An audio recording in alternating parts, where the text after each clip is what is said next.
Hello, everyone. So, spring is finally here. Let's talk about seasonal allergies.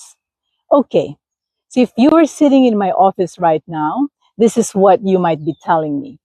My teen has had a runny nose for like 3 weeks. No fever, just constant sniffling. What is going on?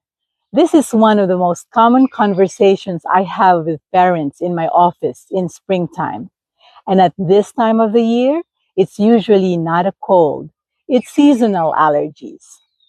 And the tricky part is they can look really similar at first. So let's just talk through it like we would in a visit. Here's what I usually explain to parents. Your kid's body is reacting to something that's technically harmless, like pollen, but their immune system is like, absolutely not. We're under attack. And it releases something called histamine.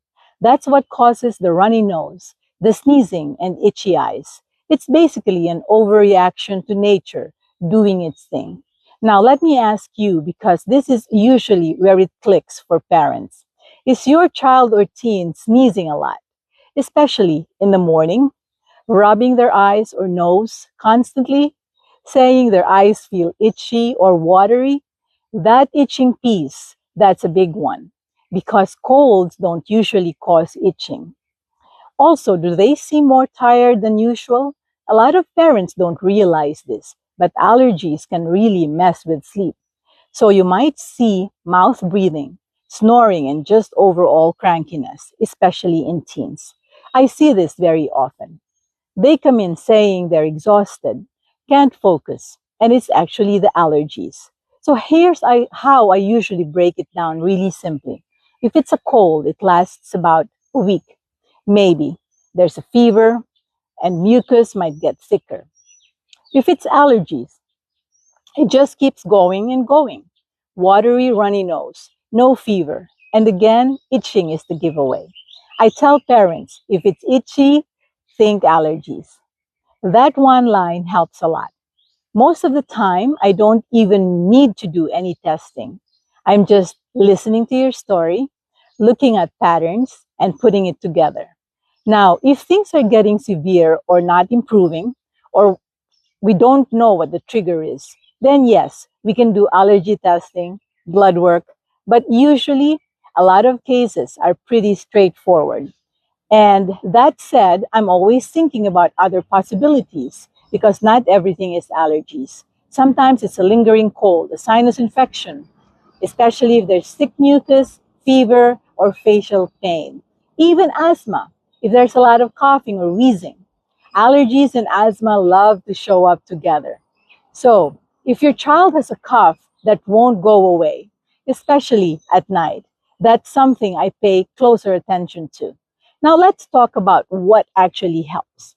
First, I always say, try to reduce how much pollen is getting into your home.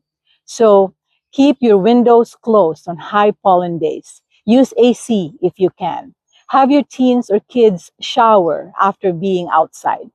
Change clothes after sports or playing. It sounds simple, but it really does make a difference. Then we talk about medications. Antihistamines. These are usually the first step. Things like cetirizine or loratadine. They help with sneezing, itching, runny nose. Then there are nasal sprays, and I tell parents these are actually the most effective for congestion, but only if you use them correctly and consistently, not just when things are really bad. And if your kid's main complaint is itchy eyes, allergy drops can help a lot. Also, saline rinses are super underrated. Not medication, just helps clearing everything out. Now, if you were in my office, I'd tell you, come back or get checked if your teen or child isn't sleeping well. It's affecting school or mood. Medications are not helping, or there's any breathing issues. At that point, we may need to adjust the plan. But overall, seasonal allergies are really manageable. Once you recognize what it is, everything starts to make a lot more sense. And a lot of kids feel so much better once we treat it properly.